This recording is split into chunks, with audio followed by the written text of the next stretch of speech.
네, 안녕하세요. 김정근 세무사의 5분 특강. 오늘 그 18번째 시간 한번 진행해 보도록 하겠습니다. 오늘도 사례를 한번 볼게요. 자, 5년 전 법인을 창업해서 1인 주주이면서 대표이사로 재직하고 있다고 합니다. 이런 경우 많이 있으시죠?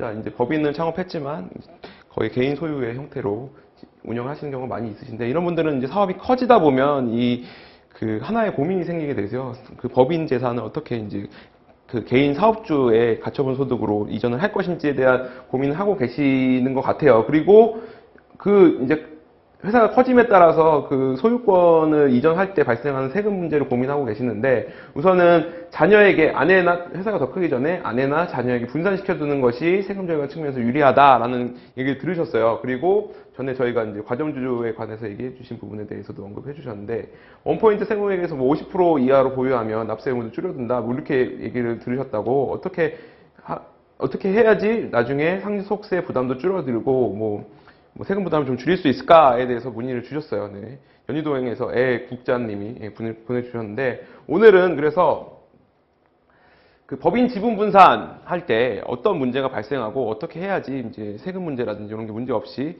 이전을 할 수 있는지에 대해서 한번 살펴보도록 하겠습니다. 첫 번째 관련 법령을 한번 살펴보면, 우리가 양도소득세 규정, 소득세법 규정 중에 양도소득세 부당행위 계산이라는 규정이 있어요. 부당행위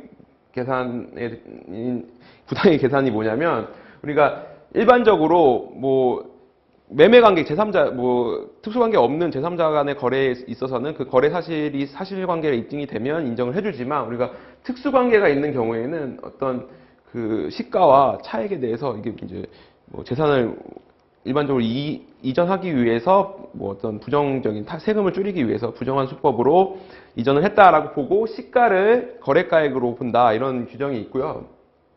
두 번째는 상증세법의 평가, 이제 우리가 사례에서 나왔던 이런 비상장 주식을 이전할 때는 반드시 우리가 상증세법에 따른 비상장 주식 평가 방법에 따라서 가액을 평가해야지만, 시가가 없는 경우에는 평가하고 그 가액보다 높거나 낮은 가액으로 특수관계자, 우리가 가족, 아까 여기 사례에서 나왔죠. 가족, 자녀 또는 아내, 배우자에게 이전할 때는 그 시가보다 높거나 낮은 경우에는 추가적으로 세금이 과세될 수 있다는 점 반드시 알아두셔야 됩니다. 그래서 우리가 특수관계, 그럼 제가 계속 특수관계인 하는데 어디까지 특수관계가 있냐라고 하는 규정도 우리 법률상에, 세법상에 규정이 돼 있어요. 국세기본법 시행령에 특수관계인 범위, 여기 뭐 다 언급하지 못했지만 일반적으로 뭐 배우자는 당연히 포함이 될 거고, 육촌인의 혈족, 사촌인의 인척, 이 정도, 그리고 뭐 같은 법인의 임원과 사용인 정도가 특수관계인이 된다는 거 알아두시면 되겠습니다. 그래서 오늘 사례에서 나왔던 이 아내, 뭐 자녀, 당연히 특수관계인이 포함되기 때문에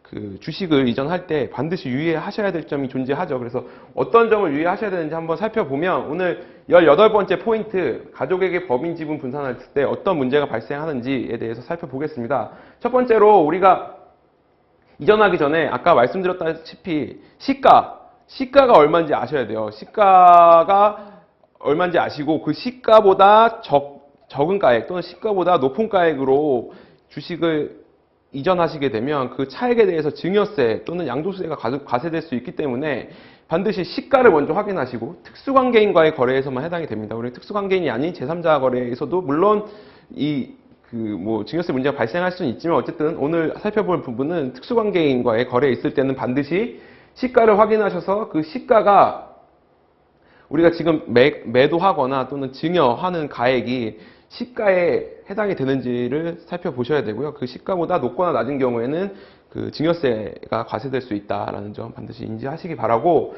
두 번째는 우리가 양도, 아까 뭐 배우자에게 양도한다고 했는데, 일반적으로 세법상의 양도는, 그 특수관계인 간의 양도는 뭐 배우자나 자녀의 양도는 인정을 안 해주긴 하지만, 우리가 거기 그 양도한 사실이 뭐 계약서라든지 대금 지급 증빙이 있으면 양도한 그 특수관계인 간의 거래라고 해도 양도를 인정을 해주고 그 양도세를 과세하는 걸 문제 없이 처리가 될 수 있습니다. 근데 반드시 그런 경우라 하더라도 시가에 따라서 양도를 하셔야지 추가적인 과세가 없다라는 점 알아두시기 바랍니다. 그래서 오늘 18번째 포인트, 가족에게 법인 지분 분산할 때는 어떤 식으로 해야 되는지, 어떤 점을 유의하셔야 되는지에 대해서 살펴봤습니다. 네, 감사합니다.